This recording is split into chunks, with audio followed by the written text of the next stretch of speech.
Hello students, स्वागत है आप सभी का साइंस एंड फन 9-10 के यूट्यूब चैनल पे, जहां हम टीचर्स आपको दिल और दिमाग दोनों से पढ़ाते हैं। तो आज के इस लेक्चर में मैं लेके आ गई हूं क्लास 10th वालों के लिए ग्लोबलाइजेशन चैप्टर इकोनॉमिक्स का, वो भी वन शॉट में। जी हाँ, आज के इस लेक्चर में हम एनसीईआरटी का A to Z सारे टॉपिक ग्लोबलाइजेशन के कवर करने वाले हैं। यानी कि इस लेक्चर को देखने के बाद आपको किसी भी टॉपिक के लिए कहीं और कोई किताब नहीं उठानी पड़ेगी। तो आइए शुरू करते हैं हमारा ग्लोबलाइजेशन चैप्टर। ग्लोबलाइजेशन चैप्टर को शुरू करने से पहले हमें इसकी कहानी जाननी होगी, यानी कि ग्लोबलाइजेशन आया कैसे। उससे भी पहले जब मैं छोटी थी, एक बात शेयर करना चाहूंगी। तो क्लास 10th में जब मेरे पास ये ग्लोबलाइजेशन नाम का चैप्टर आया तो मैं बहुत डर गई कि यार ये कैसा चैप्टर हम छोटे छोटे बच्चों के आंखों के सामने रख दिया। लेकिन जब मैंने इस चैप्टर को पढ़ा और अब तो पढ़ाया भी, तो ये बहुत ही आसान हो गया। ये चैप्टर मेरा पर्सनली सबसे ज्यादा फेवरेट चैप्टर है इकोनॉमिक्स का क्लास 10th की, और आपका भी मैं फेवरेट चैप्टर बना दूंगी इस वीडियो के बाद। तो चलिए शुरू करते हैं और जानते हैं ग्लोबलाइजेशन की कहानी। ग्लोबलाइजेशन की कहानी को शुरू करने से पहले मैं आप सभी से एक बहुत ही आसान सा सवाल पूछूंगी। उस सवाल का जवाब आपको मुझे कमेंट सेक्शन में देना है। देखिए बेटा, आप लोग लाइव चैट में मुझे आंसर करते हैं, लेकिन वो ना आफ्टर द वीडियो डिसअपीयर हो जाते हैं, तो मैं कई बच्चों के आंसर्स जो हैं वो मिस कर जाती हूँ। तो इसीलिए इट्स अ रिक्वेस्ट, अगर आप वीडियो के खत्म होने के बाद कमेंट सेक्शन में भी आंसर लिख सके तो मेरे लिए इजी हो जाएगा आप सबके आंसर्स पढ़ना। तो चलिए सवाल की तरफ चलते हैं। सवाल बिल्कुल ही छोटा सा है। इसका LPG की आप लोग मुझे फुल फॉर्म बताने वाले हैं कमेंट सेक्शन में। जल्दी से। हाँ, बहुत ही आसान है। आप लोगों को ऐसा लग रहा है, आप सब लोगों को लग रहा है कि हमें आती है, तो जल्दी से कमेंट सेक्शन में लिख दीजिए कि LPG की फुल फॉर्म है क्या। जल्दी जल्दी बताइए। तो चलिए मैं आंसर करूं। आप लोगों ने लिखा है, मैं बताती हूं, आप लोगों ने तो लिखा होगा भैया liquefied petroleum gas, if I am not wrong, liquefied petroleum gas comment section में भर गया होगा। लेकिन ये आंसर है गलत। आप कहेंगे हैं, ये कैसे गलत हो सकता है? LPG तो हम पढ़ते आ रहे हैं साइंस में, लिक्विफाइड पेट्रोलियम गैस होती है। लेकिन मैं आपसे इतना आसान सा सवाल क्यों पूछूंगी? LPG की फुल फॉर्म होती है हमारे इकोनॉमिक्स में liberalisation, privatisation and last but not the least globalisation, क्योंकि यही तो हमारा चैप्टर है। तो this is the actual full form of LPG in our economics. मुझसे जब कोई बाहर पूछता है ना LPG की फुल फॉर्म, मेरे को साइंस की तरफ ध्यान ही नहीं जाता, भले ही वो साइंस का सवाल क्यों ना पूछ रहा हो, मेरा ध्यान इधर ही जाता है। तो अब आपका भी इधर जाना चाहिए। प्यार करो SST से। Liberalisation, privatisation and globalisation. अब आपको यार ये L और P क्या ले आए, ग्लोबलाइजेशन पढ़ना है हमने तो। लेकिन ये जो LPG है, ये हमारे देश में बेटा लाई गई 1991 में, और इन्हें कहा जाता है इकोनॉमिक रिफॉर्म, क्योंकि इन्होंने हमारी इकोनॉमिक स्टेबिलिटी को ठीक करने के लिए, एक्चुअली हमारी इकोनॉमिक को स्टेबल करने के लिए ये 3 रिफॉर्म्स लाए गए थे। तो ये बहुत ही ज्यादा इंपॉर्टेंट है। हम इस चैप्टर में ग्लोबलाइजेशन को ही पढ़ने वाले हैं, लेकिन थोड़ा थोड़ा लिबरलाइजेशन और प्राइवेटाइजेशन के बारे में भी आएगा। तो चलिए सबसे पहले तो मैं आपको अब बता दूं, ग्लोबलाइजेशन से ही शुरुआत करते हैं, क्योंकि यही हमारे चैप्टर का टॉपिक है, यही हमारे चैप्टर की हेडिंग है। देखिए बेटा, आज जब आप बाहर निकलते हैं, आप कुछ लेने जाते हैं शॉप पे, आप शॉप पे जाके कहते हैं अंकल अंकल एक चॉकलेट दे दो। तो वो क्या कहते हैं? बताओ बेटा कौन सी? आप कहोगे चॉकलेट दे दो, वो कहेंगे बेटा कौन सी? क्यों? क्योंकि बहुत सारे ब्रांड्स की चॉकलेट आती है। किटकैट भी आती है, मिल्की बार भी आती है, डेयरी मिल्क भी आती है, और स्नीकर्स भी आती है, अलग अलग आती हैं। आप कहोगे अच्छा हाँ इसकी दे दो, डेयरी मिल्क की दे दो। ये क्या है बेटा? शॉपकीपर ने आपको दी चॉइस, और ये चॉइस कौन लेके आया पता है? ग्लोबलाइजेशन। क्या अभी मैंने ये जो 4-5 चॉकलेट के नाम लिए सब इंडिया में बनी हुई हैं? नहीं। और ये चॉकलेट की बात नहीं है यार, बहुत सारे ऐसे प्रोडक्ट्स जो आप अपने आसपास देखते हैं, Coca Cola, Pepsi, Maggi, coffee के नेस्ले के पाउचेस या नेस्ले का ब्रांड, मतलब क्या ये सब इंडिया में बना हुआ है? नहीं। बहुत सारे ब्रांड्स ऐसे हैं जो इंडिया बेस्ड हैं और बाहर की कंट्रीज में बिक रहे हैं, और बहुत सारे ब्रांड्स ऐसे हैं जो बाहर की कंट्री के और इंडिया में बिक रहे हैं। तो ये है globalisation. Globalisation is the process जो इंटरलिंक कर देता है country to country goods and services का एक्सचेंज। ये पॉसिबल कराया है ग्लोबलाइजेशन। अब ग्लोबलाइजेशन ने चॉइसेस तो दे दी, लेकिन क्या ये सही है? बिल्कुल सही है। आज आपके पास चॉइस अगर होगी, आप अपने मनपसंद की चीज ले पाओगे। अगर आप थोड़ा सा पीछे जाओ, थोड़ा सा अगर फ्लैशबैक में जाओ, हमारे जमाने में या हमारे मम्मी पापा के जमाने में इतनी चॉइसेस नहीं होती थी। हमारे में तो फिर भी होती थी, हमारे मम्मी पापा के जमाने में, उनके भी मम्मी पापा के जमाने में तो बिल्कुल नहीं होती थी। क्यों? क्योंकि ग्लोबलाइजेशन ही नहीं था। आपके इस चैप्टर के बाद मैं मेकिंग ऑफ ग्लोबल वर्ल्ड शुरू करवाऊंगी, हिस्ट्री का जो चैप्टर है। अब हिस्ट्री के चैप्टर में हमने क्या पढ़ा है? उस चैप्टर में ग्लोबलाइजेशन शब्द आया कैसे? इस चैप्टर में तो हम इंडिया के बारे में पढ़ेंगे, वहां पे हम कंट्री के बारे में पढ़ेंगे, कहां कहां से ये ओरिजिनेट हुआ। तो ग्लोबलाइजेशन जो शब्द है ना, ये बहुत पुराना है। हमारे इंडिया में ये 1991 में आया, जुलाई में। वो भी बहुत बड़ी कहानी है, क्यों आया, कैसे आया, वो सब आपको 11th-12th में पढ़नी है। लेकिन यहां पे सिर्फ यही बताया है कि ग्लोबलाइजेशन ने काम को कर दिया आसान, लोगों को दे दी चॉइसेस, कर दी एम्प्लॉयमेंट जनरेट। तो ये सारे फायदे लेके आई ग्लोबलाइजेशन हमारे लिए। तो आइए पढ़ते हैं। अच्छा, पहली बात तो कंज्यूमर कौन होता है? लेने वाला। तो एवरीबॉडी इज कंज्यूमर। अब आप कहोगे कैसे? तो बेटा जी, जो सोप बना रहा है वो सोप बनाने के लिए जो केमिकल्स ले रहा है तो वो उनके लिए कंज्यूमर हो गया। केमिकल्स बेचने वाले किसी और पर्टिकुलर बीकर वगैरह जो भी सामान उनको चाहिए होते होंगे, मशीन चाहिए होंगी, उनके लिए कंज्यूमर हो गए। और नॉट उनके लिए, वो घर में ब्रेड, आटा, चीनी ये सभी तो खरीदते हैं। तो हर एक इंसान कंज्यूमर तो है, परचेज करता है।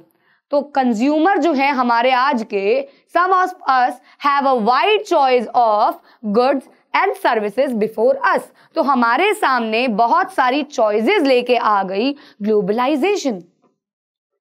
गॉन आर द डेज, ऐसा भी समय था जब रोडों पे चलती हुई दिखती थी बस ये दो गाड़ियां, एम्बेसडर एंड फायट। लेकिन आज अगर आप नीचे उतर जाएं तो बहुत सारी ऐसी गाड़ियां, मुझे तो उनके नाम भी नहीं पता, मेरे को तो मतलब इंटरेस्ट ही नहीं है। तो मैं देख कुछ कुछ के पता है, जैसे फॉर्च्यूनर दिख जाती है, इंडेवर है, मारुति सुजुकी की आपकी ये बलिनो है, एटसेट्रा एटसेट्रा, बहुत सारी हैं जो हमें ऐसी नीचे उतरते ही दिख जाती हैं। लेकिन पहले सिर्फ ये दो दिखती थी। Today Indians are buying cars produce nearly all the top companies in the world. लेकिन आज के टाइम पे पूरे वर्ल्ड में बन रही गाड़ियां लोग इंडियंस खरीदते हुए दिखाई देते हैं। A similar explosion of brands. अब ब्रांड्स आप लेने जा रहे हो, shirt, T shirt, jeans etcetera, कितनी सारी वैरायटी है। लिवाइस है, नाइकी है, बहुत सारी वैरायटियां हैं भाई। Such wide ranging choice of goods in our market is a relatively recent phenomena. और ये recent phenomena लेके आने वाला कौन है? चैप्टर का नाम ग्लोबलाइजेशन। तो चलिए अब हम बात करते हैं हमारे अगले टॉपिक की, जो कि है प्रोडक्शन अक्रॉस कंट्रीज। अब यार एक बात बताओ, मैंने आपको बताया कि जो प्रोडक्ट है हमारा वो अलग अलग कंट्रीज में अवेलेबल होता है। अब अलग अलग कंट्रीज में अगर अवेलेबल होता है तो प्रोड्यूस भी तो हो रहा होगा। क्या हर चीज यहां प्रोड्यूस होके बाहर जा रही होगी? बड़ी महंगी पड़ जाएगी। तो कुछ ना कुछ तो होता होगा कि प्रोडक्शन बाहर की कंट्रीज में भी सेट करनी पड़ती होंगी। तो बस वही है हमारा अगला टॉपिक। पहले क्या था? एमएनसी के आने से। एमएनसी क्या होता है? आओ देखें। देखो बेटा, प्रोडक्शन को जगह जगह करने के लिए हमें किसी कंपनी की आवश्यकता पड़ी और वो थी एमएनसी। क्या आप में से कुछ लोग जानते हैं इसकी फुल फॉर्म? तो कमेंट सेक्शन में लिख के बताइए, 2 मिनट है आपके पास। एमएनसी की फुल फॉर्म बता दीजिए मुझे जल्दी से। मैं तो बता ही रही हूं, लेकिन अगर आपको आती है तो बाजी जीत लो। एमएनसी तो फुल फॉर्म है मल्टीनेशनल कंपनी, एमएनसी। ये बहुत बड़ा रोल प्ले करती है ग्लोबलाइजेशन में। जैसे निब्बा का निब्बी होती है, प्यार, दिल, जिगर, जान, वैसे ही ग्लोबलाइजेशन की निब्बी या निब्बा, जो भी उसका जेंडर है, वो है एमएनसी, जिसके बिना वो सरवाइव ही नहीं कर पाती। क्योंकि जो कंसेप्ट ऑफ ग्लोबलाइजेशन है, that is making your product available world wide, वो इसी ने पूरा किया, एमएनसी ने। तो आप कह सकते हो कि ग्लोबलाइजेशन का जो कंसेप्ट है, ग्लोबलाइजेशन का जो कॉन्सेप्ट है वो निब्बा हो गया, समझते हो ना, निब्बा निब्बी, और एमएनसी उसकी निब्बी हो गई, प्यार हो गया, दिल हो गया, जिगर हो गया, जान हो गया, सोल हो गया। तो बस आपको याद रहेगा कि बिना एमएनसी के ग्लोबलाइजेशन अधूरी है। तो एमएनसी है क्या? मल्टीनेशनल कंपनी है जिसका हेडक्वार्टर किसी एक कंट्री में होगा जहां से वो ओरिजिनेटेड है, और बाकी सारी कंट्रीज में ये अपने आउटलेट्स खोल लेंगे जहां से इनका प्रोडक्शन और इनका डिस्ट्रीब्यूशन चलेगा। इससे काम आसान हो जाएगा। तो पहले क्या था एमएनसी के आने से पहले? Till mid 20th century production was largely organised within countries. पहले कंट्रीज में ही सब चलता था। Colonies such as India exported raw materials and food stuff and imported finished goods. तो पहले कॉलोनाइजेशन के टाइम पे इंडिया से रॉ मटेरियल्स बाहर की कंट्रीज में भेजे जाते थे, एक्सपोर्ट कराए जाते थे, एंड वहां से फिनिश्ड गुड्स हमारे देश में आते थे, क्योंकि हमारे देश में इंडस्ट्रियलाइजेशन बहुत कम थी और ब्रिटिशर्स ने अपने भी वो करेंसी वाले चक्कर के लिए क्या करते थे, वो एक्सपोर्ट करते रहते थे रॉ मटेरियल्स का। The main channel connecting distant countries was trade. This was before MNCs. तो ट्रेड क्या होता है? ट्रेड मतलब buying and selling of goods and services. अब ट्रेड और ग्लोबलाइजेशन में क्या फर्क है? देखिए बेटा, ट्रेड जो है ना वो उनका बेटा है, समझ लो, वो उनका पार्ट है ग्लोबलाइजेशन का। ग्लोबलाइजेशन में आप प्रोडक्ट को वर्ल्ड वाइड अवेलेबल करा रहे हो, लेकिन वर्ल्ड वाइड अवेलेबल कराने में बाइंग एंड सेलिंग का कंसेप्ट होगा, और वो लेके आता है ट्रेड। और ये तो बहुत समय से होता आ रहा है। हमारा सिल्क रूट बहुत समय से स्पाइसेस, मसलिन, पता नहीं क्या क्या वहां से भेजा जाता था, बंदे भेजे जाते थे, वो ट्रेड होता था पहले। ग्लोबलाइजेशन का कंसेप्ट इंडिया में उसके बाद आया। तो क्या है ये एमएनसी? ये देखो बड़ी बड़ी कंपनीज जो आप देख पा रहे हो, ये एमएनसी है, मल्टीनेशनल कंपनीज हैं। तो मल्टीनेशनल कॉर्पोरेशन और MNC is a company that owns control production in more than one nation. एक से ज्यादा नेशन में जिस कंपनी का होल्ड हो अपने बिजनेस के लिए, वो कहलाती है MNC. Set up offices and factories for production in regions where they can get cheap labor and other resources.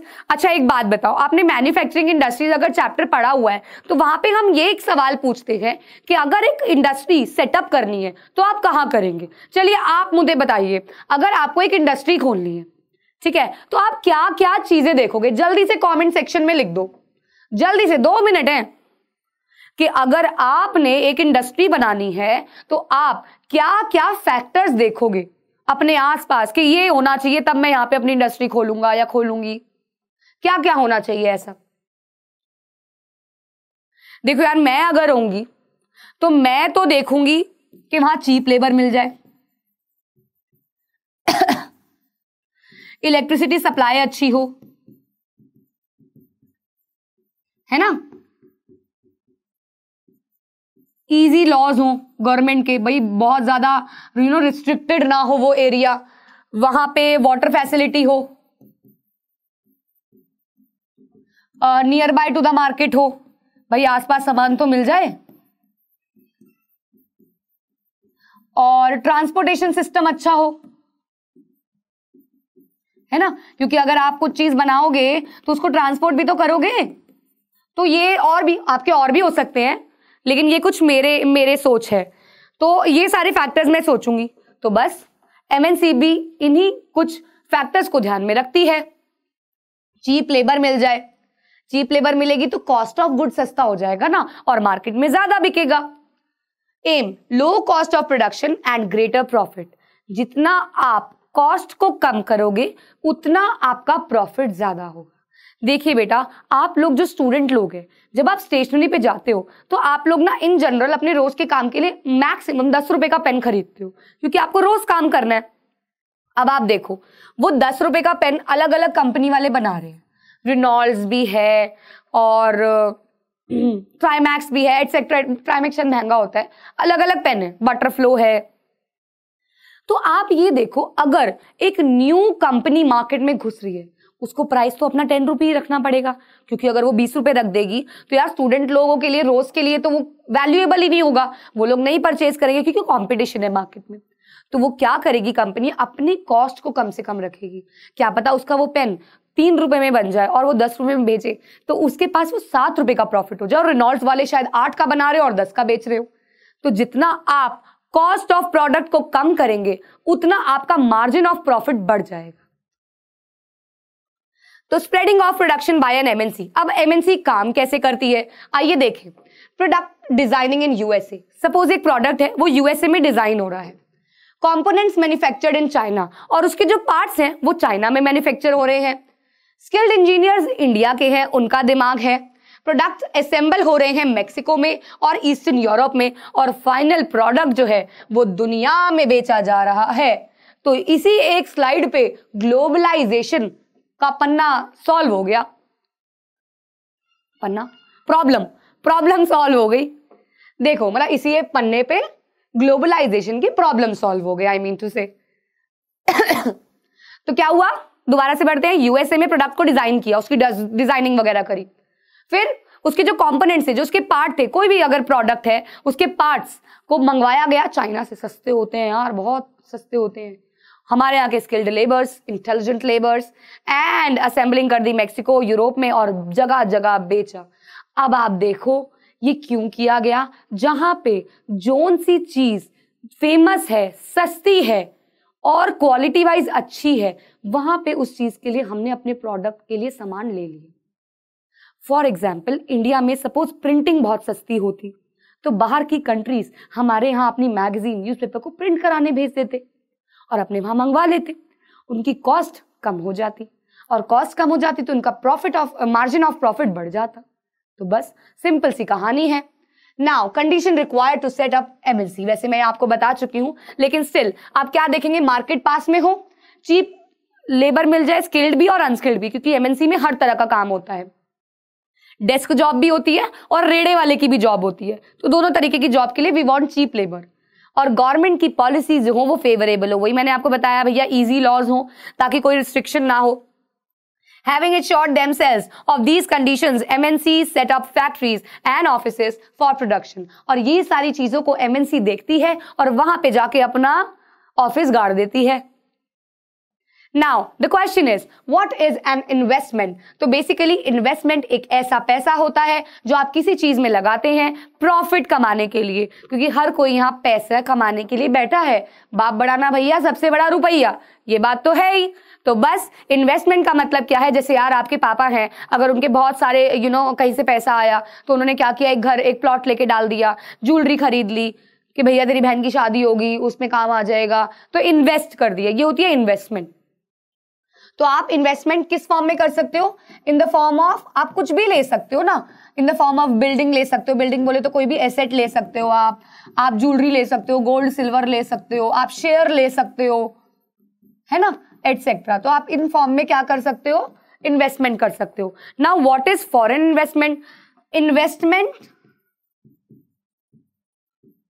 Done by MNC. तो basically MNCs are foreign companies, और जब हम उनमें इन्वेस्ट करते हैं तो वो कहलाती है आपकी फॉरेन इन्वेस्टमेंट। ठीक है बेटा। तो interlinking production across country, designing हो रही है, मैन्युफैक्चरिंग हो रही है। ये देखो, ये हो गया ना, ग्लोबलाइजेशन की डेफिनेशन इज सॉर्टेड।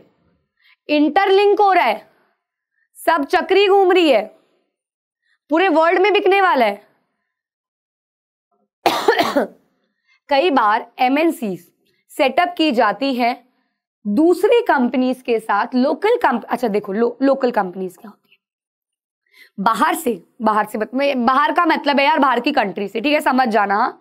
तो बाहर से कोई कंपनी आती है और वो इंडिया में पहले फैक्टर्स देखती है और वो कहती है यार बड़ा मुश्किल है यार, यहाँ तो बड़ा कंपटीशन है, मैं अपना ये प्रोडक्ट लेके आऊंगा, क्या पता यहाँ की कंपनी जिसको टिकते ही ना दे। तो वो ना दिमाग लगाती है, बहुत तेज होते हैं, वो दिमाग लगाती है, वो कहती है यार क्यों ना यहाँ पे जो लोकल कंपनीज हैं मैं उनसे बात करूं। तो बेसिकली लोकल कंपनीज के साथ अगर मैं मिल के प्रोडक्शन करूंगा तो उनका ऑलरेडी नाम है इंडिया में, और मेरी भैया टेक्नोलॉजी हो जाएगी, मैं पैसा लगा दूंगा, तो क्या होगा, दोनों प्रॉफिट में रहेंगे और धीरे धीरे करके मैं इतना पावरफुल हो जाऊंगा कि वो लोकल कंपनी को अपने अंडर ही कर लूंगा, या चलो साथ साथ भी चलते रहेंगे, क्या बात है। तो क्या करेंगे, वो लोकल कंपनीज को इन्वेस्टमेंट के लिए पैसा देंगे और उनको लेटेस्ट टेक्नोलॉजी देंगे, उनको बढ़िया बढ़िया मशीन ला के देंगे। अरे यार तुम क्या जीन्स से हाथ से बनाते हो, लगाओ इन मशीनों में और बनाओ जीन्स से, टाइम भी बचेगा तुम्हारा, तुम लेबर में इतना इन्वेस्ट करते हो, तुम हमारी टेक्नोलॉजी में इन्वेस्ट करो। तुम क्या, हम इन्वेस्ट करते हैं, तुम बस इससे कमाओ और हमें इतना % शेयर दे दो, ये सोचती है एमएनसीज। तो मनी देती है एडिशनल इन्वेस्टमेंट के लिए कि अगर लोकल कंपनी को कोई बिल्डिंग खरीदनी है, कोई भी असेट खरीदना है फिक्स्ड या वर्किंग, या उनको टेक्नोलॉजी यानी कि मशीनरीज खरीदनी है, तो ये उसको पैसा दे देती हैं और लेटेस्ट टेक्नोलॉजी दे देती हैं जो भी वो अपनी जगह से लाई हैं। और इसका बहुत ही बढ़िया एग्जाम्पल है ये, most common route for MNC investment is to buy up local companies. आपने देखा नहीं शायद, ये सबसे पहला कंसेप्ट था। क्वेश्चन ये था कि जो एमएनसी है वो कैसे घुसती है कंट्री में, तो उसके ना 3 तरीके हैं। एमएनसी के 3 तरीके हैं, वो कैसे कंट्री में घुस सकती है, बाहर की कोई कंपनी इंडिया में कैसे घुस सकती है। सबसे पहला कि वो लोकल कंपनी के साथ जॉइंट में घुस जाए कि तू भी काम कर, मैं भी काम करता हूं, मैं अपनी टेक्नोलॉजी देता हूं, तू अपना नाम दे। दूसरा हो गया कि ये क्या कर ले, खरीद ले लोकल कंपनी को और फिर उनके प्रोडक्शन को एक्सपैंड करें। वो लोकल कंपनी को इतना पैसा ऑफर करे कि बस वो उनको बेच दे और आप उनको काम करके एक्सपैंड कर लो। एग्जाम्पल है पारक फूड्स का। ये एक small company bought over by a large American company Cargill Foods. ठीक है, एक छोटी सी कंपनी लेके आए आपके बाहर से, अमेरिका से। Park food built large marketing network in India. पहले क्या था, पारक फूड नाम की एक कंपनी थी हमारी इंडिया की ही, और बाहर की एक कंपनी थी कारगिल फूड्स।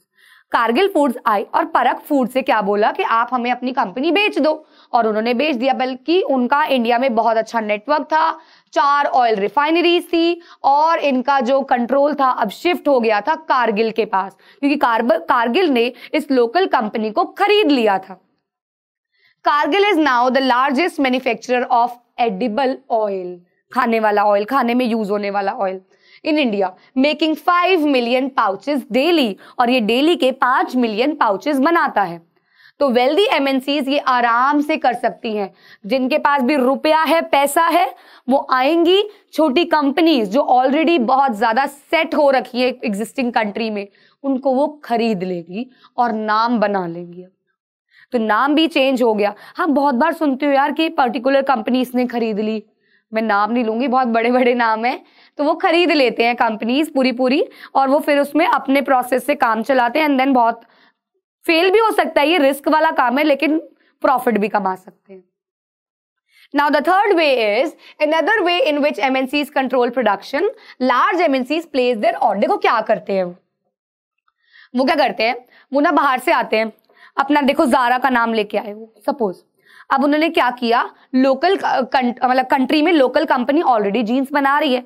अब उन्होंने कहा एक काम करो, तुम जीन्स बनाते रहो, बस वो जीन्स की लेबलिंग, पैकेजिंग, उस पर जो टैग मार्क लगता है वो सब हम लगाएंगे, और टेक्नोलॉजी तुम्हें हम देंगे, बस उस अकॉर्डिंग तुम्हें जीन्स बनानी है।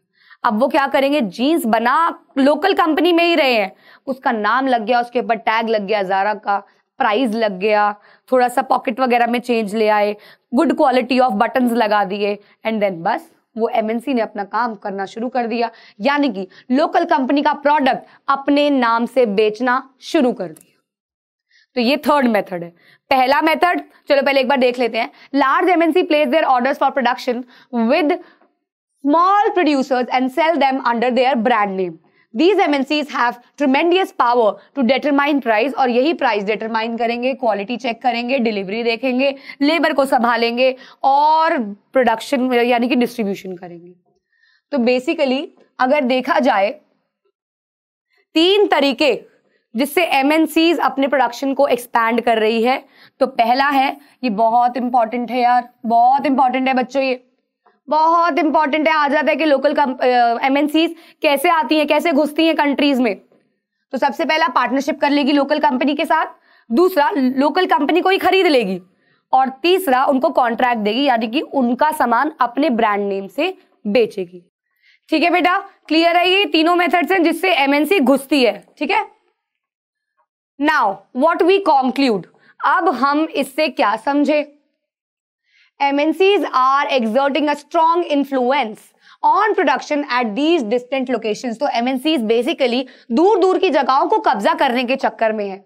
Result, production in these widely dispersed locations is getting interlinked, और इन्हीं की वजह से क्या हो रहा है, ये इंटरलिंक का प्रोसेस आसान हो रहा है। एग्जाम्पल ले लेते हैं यार, Ford Motors an American company is one of the world's largest automobile manufacturers with production spread over 26 countries of the world. तो फोर्ड मोटर एक बहुत ही नामी गिरामी कंपनी है जिसका जो प्रोडक्शन डिस्ट्रीब्यूशन है वो 26 कंट्रीज में है। 1995 इट केम टू इंडिया और 1700 करोड़ रुपए लगाए, 1700 crore to set up a large plant in Chennai. ठीक है, done in collaboration with Mahindra. अच्छा, इन्होंने क्या किया, टाई अप किया महिंद्रा के साथ, मेजर इंडियन मैन्युफैक्चरर है जो जीप और ट्रक्स बनाता है। तो महिंद्रा एक बहुत ही फेमस नाम है। तो इन्होंने क्या किया, वो जॉइंट वाला प्रोसेस अपनाया जो मैंने आपको सबसे पहला बताया कि वो जॉइंट में आ जाते हैं। By 2017 Ford Motors was selling 8800 cars. India and another 1,81,000 cars were exported. तो बिजनेस देखा कितना बढ़ गया। The company wants to develop Ford India as a component supplying base for its other plants across the globe. तो इन्होंने अपने product को India में भी छाप छोड़ने के लिए ले आए और बहुत सक्सेसफुल भी रहे। Now foreign trade and integration of market. तो बेसिकली अब हम बात करेंगे कंट्री टू कंट्री ट्रेड की, buying and selling of goods across the countries, और ये कैसे इंटरलिंकिंग में काम करती है, इंटीग्रेशन में काम करती है। तो व्हाट इज फॉरेन ट्रेड, मैंने आपको बताया ना। तो basically buying and selling of goods and services across the countries is known as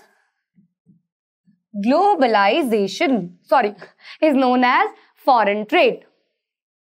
ठीक है, तो बेसिकली क्या होता है फॉरेन ट्रेड, जब हम ग्लोबलाइजेशन इतना चढ़ गया है ना मुंह पे तो जब हम क्या करते हैं, गुड्स और सर्विसेज को दूसरी कंट्रीज के साथ एक्सचेंज करते हैं, उसे हम बोलते हैं फॉरेन ट्रेड। सिंपल। तो what are the basic functions of a foreign trade? तो बेसिकली ये वास्ट मार्केट देती है प्रोड्यूसर्स को। क्यों? क्योंकि आप अपने प्रोडक्ट को अगर बाहर, यार अगर मैं आपको बोलूं आप कुछ प्रोड्यूस कर रहे हो और आपके पास सिर्फ ऑडियंस सिर्फ 10 लोगों की है, तो आप उन 10 लोगों को ही अपना सामान बेच पाओगे। अगर मैं इसका डाइवर्सिफाई कर दूं इसको, तो आपका प्रोडक्ट आप ज्यादा बेच पाओगे। तो जब आपको ज्यादा ऑडियंस मिलेगी, यहाँ पे जब आपको ज्यादा कंज्यूमर मिलेंगे, तो प्रोडक्शन बढ़ेगी। For buyers, import of goods produced in another country is one way of expanding the choice of goods. And ये तो यार शुरुआती इस चैप्टर की मैंने इससे करी कि choice of goods देती है ना ग्लोबलाइजेशन। बस conclusion, with the opening of trade, goods travel from one market to another. Choice of goods आ गई है मार्केट में, prices of similar goods in the two markets tend to become equal.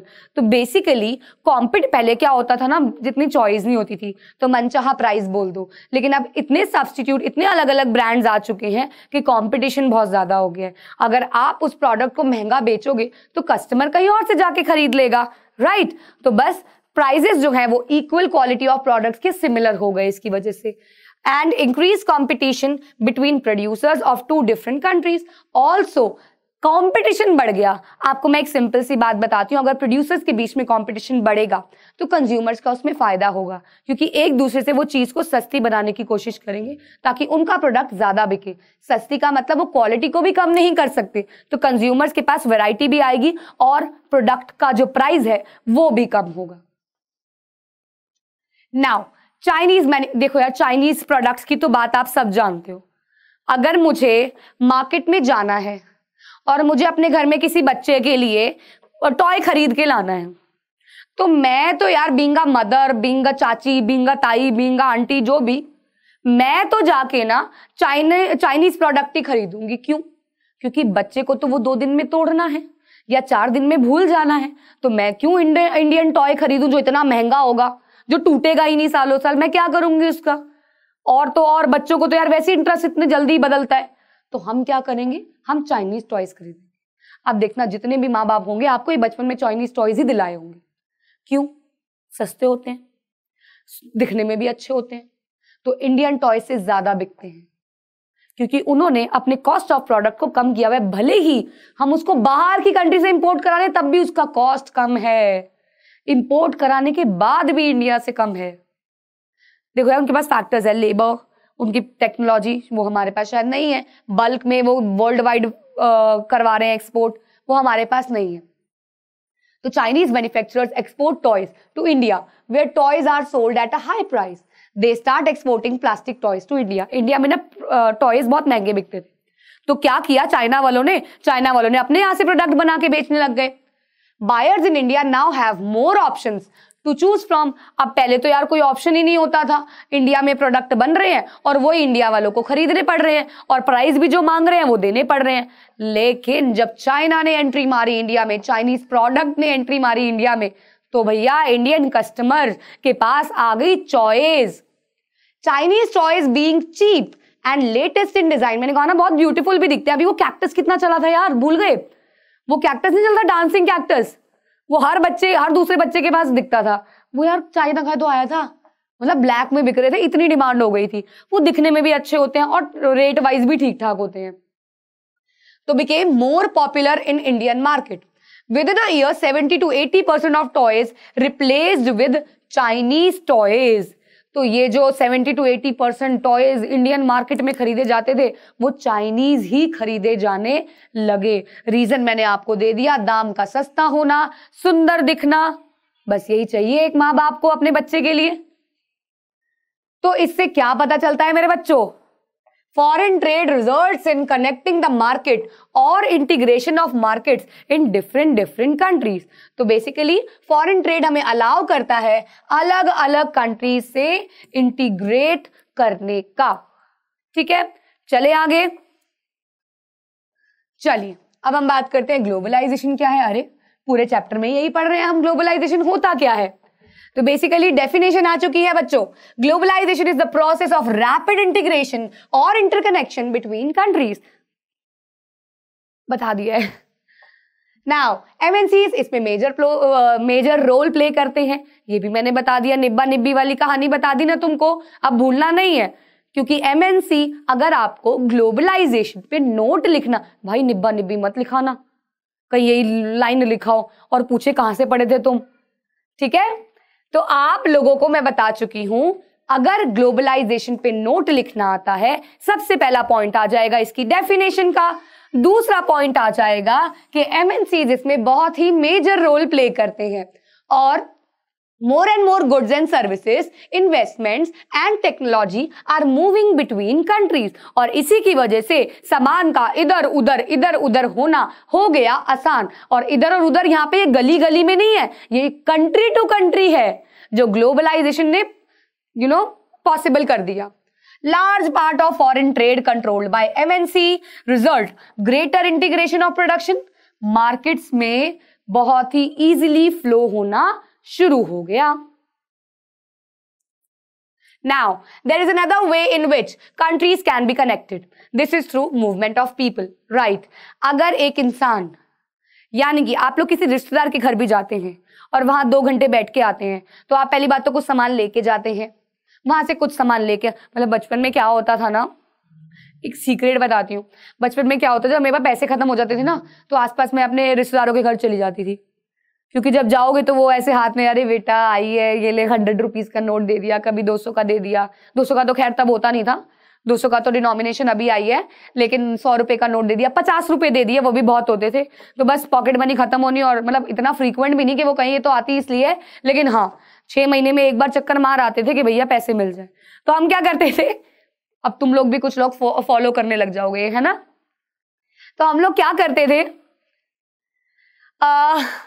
ऐसे ही ना, जब लोग इधर से उधर जाते हैं तो आइडियाज भी एक्सचेंज होते हैं। सपोज अगर हम किसी रिलेटिव के घर गए, उन्होंने बहुत ही स्वादिष्ट डिश बनाई है, तो हम जाके, हमारी मम्मियाँ या अब तो हम भी मम्मी है तो हम भी जाके पूछ लेते हैं कि यार आपने कैसे बनाई, जरा रेसिपी बताओ, है ना। तो गुड्स एंड मतलब आप पीपल अगर उधर से उधर जा रहे हैं तो आइडियाज एक्सचेंज हो रहे हैं। तो ये भी पॉसिबल हो गया ग्लोबलाइजेशन की वजह से। However, due to various restrictions there has not been much increase in the movement of people between countries. लेकिन ऑब्वियसली बात है, गुड्स का इधर उधर भेजना आसान है लोगों से। ऑब्वियसली ये थोड़ी है कि एक इंसान को भेजा जा पटक ये टेक्नोलॉजी दे के आप मेरी बात समझ रहे हो। तो ऐसा नहीं है, पहले के टाइम पे आपको पता है लोगों को भेजा जाता था बीमारियां ट्रैवल कराने में, या आप ग्लोबल वर्ल्ड में पढ़ोगे, हाँ, एक इंसान को इन्फेक्ट करके दूसरी कंट्री में भेज दिया जाता था उसकी इकोनॉमी गिराने के लिए।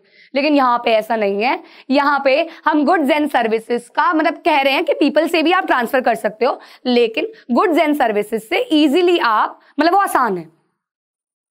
नाउ, ऐसे कौन से फैक्टर्स हैं जिसने ग्लोबलाइजेशन को होना इनेबल किया, मतलब इनका होना जरूरी किया?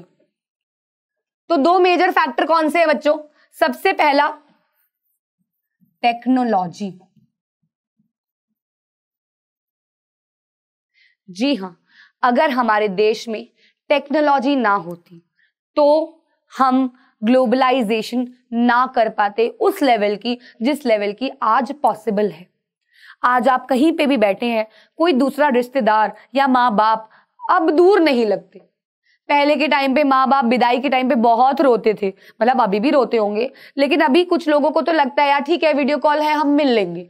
आजकल थोड़े से लोग प्रैक्टिकल हो गए हैं। आपका बच्चा कहीं बाहर पढ़ने गया है या आप कहीं बाहर पढ़ने गए हो, आपके मम्मी पापा की याद आती है, आप वीडियो कॉल कर लेते हो, आप ईमेल्स भेज लेते हो। बहुत सारे ऐसे फैक्टर्स हैं जो टेक्नोलॉजी ने अनेबल कराए ग्लोबलाइजेशन में भी। तो technology, rapid improvement in technology has been one major factor that stimulated the globalisation process. Example, the past 50 years has seen several improvements in transportation of technology. This has made much faster delivery of goods, right? पहले के time पे अगर mummy को राखी भिजवानी होती थी मामा को, तो यार हफ्ता 10 दिन पहले भेजनी पड़ती थी। आज आप अभी भेजोगे अगले दिन तक पहुंच जाएगी लोकली। और बाहर के देश में भी अब टाइम बहुत कम हो गया है डिलीवरी ऑफ गुड्स का, क्योंकि बहुत सारे, पहले यार चिट्ठी डालने जाते थे ना लेटर बॉक्स में रेड कलर के, पता नहीं आप लोगों को तो पता भी है कि नहीं पता, पहले डाकिया नाम का एक चीज होती थी, पोस्टमैन। अब नहीं होते हैं क्योंकि अब ईमेल का जमाना है, और ईमेल के लिए भी लैपटॉप कंप्यूटर पे नहीं बैठना है, फोन का जमाना है, व्हाट्सएप का जमाना है, स्काइप का जमाना है। तो बस टेक्नोलॉजी ने बहुत सारी चीजों का एलिमिनेशन भी कर दिया और बहुत सारी चीजों का आदान प्रदान आसान कर दिया। पेमेंट देखो ना, पेमेंट आप फोन से ही कर देते हो। तो distance possible at lower cost. Remarkable developments in information and communication technology have made communication accessible even in remote areas of the world. तो अगर आपके ये जो नेटवर्क्स आते रहे तो छोटे छोटे एरियाज में भी टेक्नोलॉजी पहुंचाई गई, तो ये ग्लोबलाइजेशन हर घर के हर कोने में नजर आएगा। और ये प्रोसेस चल भी रहा है और ये पॉसिबल हुआ टेक्नोलॉजी की वजह से। Now, information and communication technology और आईटी इन शॉर्ट, ये बहुत इंपॉर्टेंट है यार, इंफॉर्मेशन टेक्नोलॉजी बहुत इंपॉर्टेंट है, has played a major role in the spreading out production of services across countries. तो बेसिकली आईटी सेक्टर का ना आने वाला जमाना है। इंफॉर्मेशन टेक्नोलॉजी, आज के टाइम पे अगर आप किसी से पूछो फार्मर बनेगा, नहीं, primary sector rejected, secondary sector भी रिजेक्टेड, टर्शरी में ही आते हैं, और टर्शरी में आधे से ज्यादा काम आपका कंप्यूटर, मतलब टेक्नोलॉजी का ही है, कम्युनिकेशन का ही है, इंटरनेट का ही है। तो बस आगे आने वाला जमाना तो है ही इसी का। नाउ, आईटी का हम ग्लोबलाइजेशन में क्या यूज कर रहे हैं? अच्छा, टेक्नोलॉजी में आ गया ना ये आपका आईटी। नाउ अब देखना, हाँ सुनना, ये बड़ा अच्छा एग्जांपल है। Magazine for London readers designed and published in Delhi. London की मैगजीन हमारे दिल्ली में है, क्या बात है, मतलब दिल्ली इंडिया का पार्ट है, यू शुड बी प्राउड। अगर कोई किसी भी स्टेट से कहीं गुस्सा कर दे। Text of magazine send through internet to Delhi office. तो क्या होता है, इंटरनेट के थ्रू मैगजीन का टेक्स्ट भेजा जाता है दिल्ली में। देन डिजाइनर्स को ऑर्डर मिल जाता है कि किस तरीके से डिजाइन करना है, प्रॉपर मीटिंग हो जाती है आपका, बहुत सारे ऐप्स हैं, गूगल मीट है, आपका जूम है, एटसेट्रा एटसेट्रा, और भी कोई ऐप हो लंदन वगैरह की पता नहीं. The magazine from the office in London using telecommunication facilities. Now, designing computer पे हो जाती है और जब प्रिंटिंग हो जाती है मैगजीन को लंदन में एयर से, वाह क्या किस्मत है मैगजीन की, हवाई जहाज से भेजा जाता है. Payment for the whole process is done through e banking. वहीं से एक NEFT ट्रांसफर कर दिया जाता है और पैसे आ जाते हैं दिल्ली के जिस इंसान ने ये किया है उसके बैंक अकाउंट में. तो ना दिल्ली वाला बंदा लंदन वाले बंदे से मिला, ये सब अब ऐसे ही हो गया. ये सब कैसे हुआ? ग्लोबलाइजेशन से. ना आप मिले, ना आपने हाथों से एक्सचेंज किया किसी चीज को, आपने तो इसको भेज दिया. बस कितना बढ़िया प्रोसेस है. आप कहोगे लंदन से यहाँ आ रही है तो सस्ती पड़ती है, यहाँ पे प्रिंटिंग सस्ती है, जो मैंने आपको एग्जांपल दिया था, प्रिंटिंग सस्ती है, इस वजह से ओवरऑल कॉस्ट बल्कि वहां से सस्ती आती है. अगर वो इंटरनली प्रोड्यूस, कोई पागल नहीं होता बेटा, कोई पागल नहीं होता कि ऐसे बाहर से बनवा के ला रहा है. यहाँ की क्वालिटी, यहाँ की प्रिंटिंग अच्छी है और यहाँ की कॉस्ट बहुत सस्ती है लंदन से, तो इसलिए वो यहाँ से बाय एयर से मंगवा रहे हैं, तो वो भी कॉस्ट अगर जोड़ लो तब भी वहां की कॉस्ट से सस्ती पड़ती है. अब मैंने आपको बताया था, ये भूले तो नहीं ना, LPG तो कोई नहीं भूला ना, इसका L की बात कर रही हूं मैं. इसके L की बात कर रही हूं, लिबरलाइजेशन की बात कर रही हूं, और सबसे पहले बता रही हूं कि लिबरलाइजेशन होता क्या है. लिबरलाइजेशन का मतलब होता है removal of restrictions on trade. Trade पे बहुत सारे रिस्ट्रिक्शन लगाए हमारे देशवासियों ने. क्या हुआ यार, मैं आपको कहानी बताती हूँ थोड़ी सी. ब्रिटिशर्स हमारे देश में ट्रेड के पर्पज से आए थे और जब वो गए ना, बहुत मुश्किल से हमारे इंडियंस ने निकाला. ये आपने नेशनल में इंडिया में बहुत कुछ पढ़ा है इसके बारे में. तो हमारे इंडियंस ना डर गए थे, और कोई भी डरेगा. वो ट्रेड से बहुत डरते थे, उन्होंने अपने आप को बहुत रिस्ट्रिक्ट कर लिया था. बहुत सारी कंट्री से इन्हें ट्रेड करना छोड़ दिया था, बहुत सारी कंट्रीज. तो क्या हुआ, एक टाइम पे ऐसी सिचुएशन आई जब ये रिफॉर्म्स लाने पड़े, और रिफॉर्म में सबसे पहला रिफॉर्म यही आया कि आपको कंपटीशन फेस करना पड़ेगा, तभी आपकी इकोनॉमी उठेगी, नहीं तो आपकी इकोनॉमी गिरती रहेगी. तो तब जाके ये कंसेप्ट आया लिबरलाइजेशन का. ये कहीं कहानी आपको लिखनी नहीं है, I am just telling you extra से, ये कहीं नहीं लिखनी. तो liberalisation of foreign trade and foreign investment policy. तो ट्रेड बैरियर क्या होते हैं सबसे पहले मैं बताऊं, क्योंकि ट्रेड बैरियर को हटाया जाता है लिबरलाइजेशन के कंसेप्ट में. Government induced restrictions on international trade, यानी कि इंपोर्ट्स पे टैक्स लगा देना ताकि इंडियंस कम से कम इंपोर्ट्स कराएं. डरते थे ना, मैंने बोला ना रिस्ट्रिक्शन, क्वांटिटेटिव रिस्ट्रिक्शन लगा देना कि बस इस प्रोडक्ट की इतनी क्वांटिटी आएगी, इससे ज्यादा नहीं आएगी. तो ये रिस्ट्रिक्शंस लगाए जाते थे इंडियन मार्केट के द्वारा, वो हटाए गए यहाँ पे. तो trade barrier basically barriers imposed on international trade, that's it. It is called a barrier because some restrictions has been set up. Governments can use trade barriers to regulate foreign trade and to decide कौन से goods आएंगे, कितनी quantity में आएंगे और कैसे आएंगे. ये इन restrictions से एक अथॉरिटी मिल जाती है to keep an eye कि भैया ये कैसे हो रहा है सारा process. Now, after independence, Indian government had to put barriers. जो मैंने आपको अभी हिंदी में कहानी बताई वही लिखी हुई है कि पहले बैरियर्स लगाने पड़े फॉरेन ट्रेड और फॉरेन इन्वेस्टमेंट के लिए, क्योंकि इंडिया उस टाइम पे उस स्टेट में ही नहीं थी कि वो compete कर पाए बाहर की मार्केट से. तो considered necessary to protect the producers within the country from foreign competition. Industries were just coming up. अभी इंडस्ट्रीज आ ही रही थी. मैंने आपको बताया बेटा, ब्रिटिशर्स ने हमारे देश में इंडस्ट्रीज इंप्लीमेंट तो कर दी, लेकिन इंडियंस को ना सिखाया नहीं कि चलाते कैसे हैं. तो इंडियंस बेचारे यही चल रहे थे कि चलाएं कैसे, इसी चीज में लगे हुए थे 1950s के दौरान. And competition from imports at that stage would not have allowed these industries to come up. तो अगर उस टाइम पे ही वो फ्री हो जाते, ओपन टू ऑल कंट्रीज हो जाते इन टर्म्स ऑफ ट्रेड, तो वो कभी भी सक्सेसफुल नहीं हो पाते, क्योंकि वहां पे ट्रेड करने के लिए उनकी डिमांड, उनके उस प्रोडक्शन को भी तो मीट करना पड़ता, वो अभी उनके पास कैपेबिलिटी नहीं थे. तो उस टाइम के लिए it was a good decision to put restrictions, लेकिन ये लॉन्ग टर्म तो उन्हें चलाया वो बहुत गलत किया.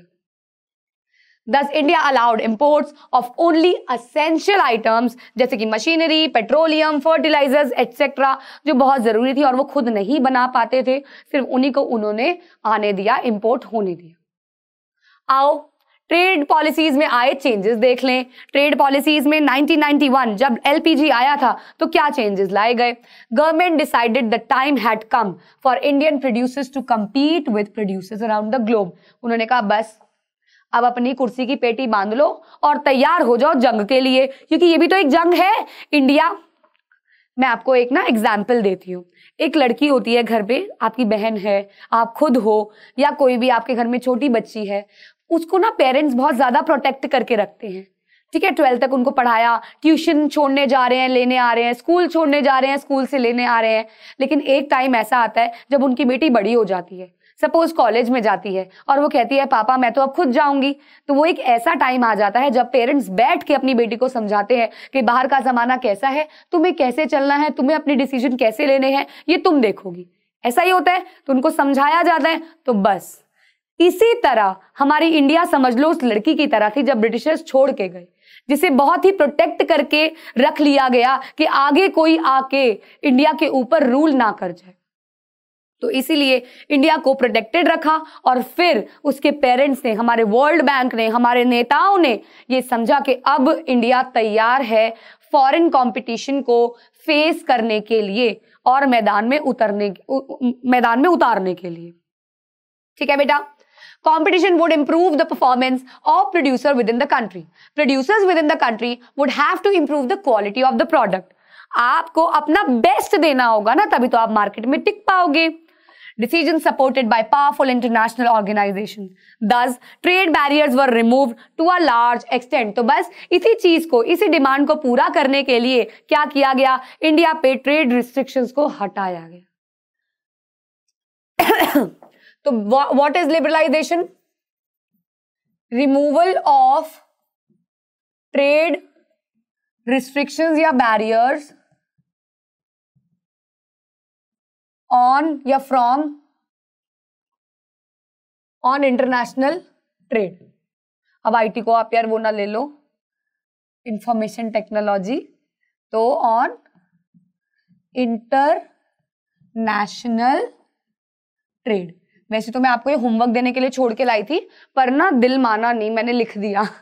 ठीक है, और ये इंपॉर्टेंट है। लिबरलाइजेशन की डेफिनेशन 1 नंबर की आ सकती है या एमसीक्यू फॉर्म में आपकी आ सकती है कि पूछ लेंगे किसकी डेफिनेशन है, या इन फॉलोइंग में से इसकी डेफिनेशन क्या है लिबरलाइजेशन की। तो trade businesses are allowed to make decision freely. अब भैया खुल के अपने डिसीजन लो, what they wish to import or export. When the government imposes less restrictions then before, it is said to be more liberal. Liberal का मतलब ही free होता है, फ्रीडम होता है। तो बस वो लिबरल, वो फ्रीडम हमारी इंडियन मार्केट को मिल गई लिबरलाइजेशन के आने के बाद। अब आता है वर्ल्ड ट्रेड ऑर्गेनाइजेशन, WTO। बहुत ही इंपॉर्टेंट टॉपिक, 5 नंबर के अकॉर्डिंग आपके एग्जाम में आ सकता है, वेटेज के साथ आ सकता है, या 1 नंबर में WTO की फुल फॉर्म पूछ सकते हैं, या कौन से ईयर में ये आया ये पूछ सकते हैं। तो मैं बता दूं ये आया 1995, यानी कि मेरे बर्थ ईयर पे, तो मुझे ये कभी भी नहीं भूलता।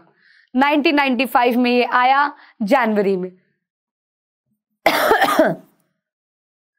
We have seen that the liberalization of foreign trade and investment in India was supported by some very powerful international organizations, and WTO is one of them. These organizations say that her barrier जो है foreign trade का या investment का वो harmful है, खुल के जियो, खुल के खेलो, ये उनका कहना था। There should be no barriers. Trade between countries should be free. खुलने से करो यार, डरो मत। अगर डरोगे तो कभी भी एक्सपैंड नहीं हो पाओगे। All countries in the world should liberalize their policies. तो ये इनका कहना था कि हर कंट्री में, बल्कि not just in India, her country में ट्रेड पॉलिसीज जो होनी चाहिए वो लिबरलाइज होनी चाहिए, ट्रेड जो होना चाहिए वो लिबरलाइज होना चाहिए। तो बेसिकली WTO क्या है? WTO आया, पहली बात तो ये वर्ल्ड ट्रेड ऑर्गेनाइजेशन है। कब आया? 1995 में आया, 1 जनवरी में। क्यों इस्टेब्लिश किया गया? To remove restrictions imposed on trade.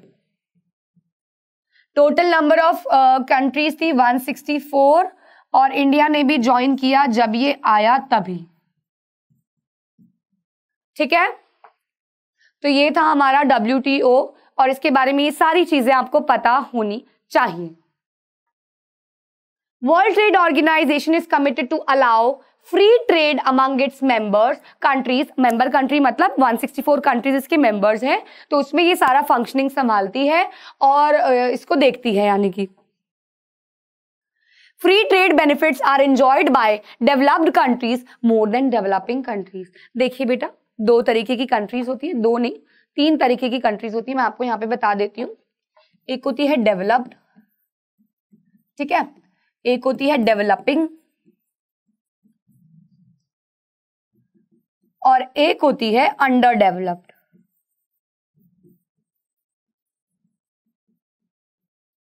ठीक है, ये 3 तरीके की आपकी कंट्रीज होती हैं। अब इन 3 तरीके की कंट्रीज में क्या आप जानते हैं कि इंडिया इनमें से किस में आती है? 2 मिनट है आपके पास, जल्दी से लिख के बता दीजिए मुझे कि इंडिया किस में आती है।